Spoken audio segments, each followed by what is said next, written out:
আসসালামু আলাইকুম। আসসালামু আলাইকুম। আজকে আমি পটলের খোসা ভর্তা করব।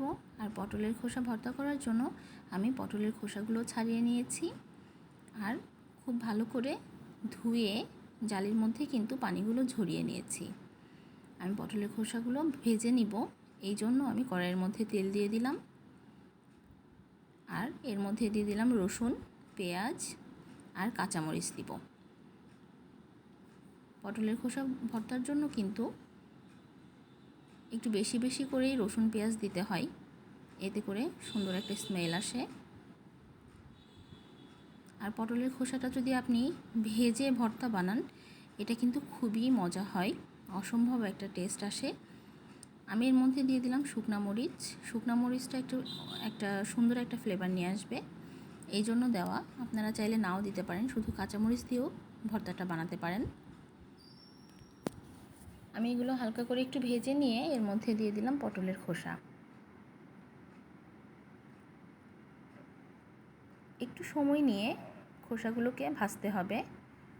আর মনে রাখবেন, চুলার আঁচটা কিন্তু একদম লো রাখবেন, যেন পটলের খোসাগুলো সেদ্ধ হয়ে যায়।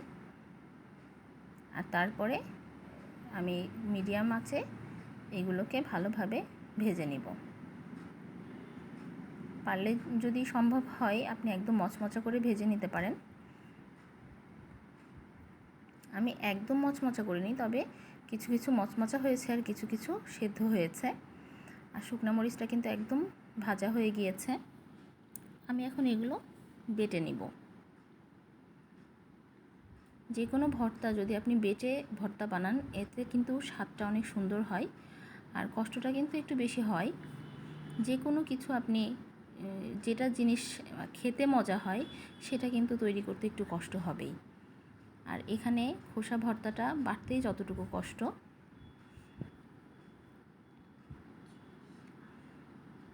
আমি লবণ দিয়ে খোসাগুলো বেটে নিচ্ছি। বাটার শেষে আপনি টেস্ট করে দেখবেন যে লবণটা ঠিক আছে কি না। আমি এভাবে একে একে সব খোসাগুলো কিন্তু বেটে নিব। আমার পটলের খোসাটা কিন্তু রেডি হয়ে গিয়েছে, মানে পটলের খোসার ভর্তাটা। এই ভর্তাটা বাসায় ট্রাই করবেন, অসম্ভব মজার একটা ভর্তা।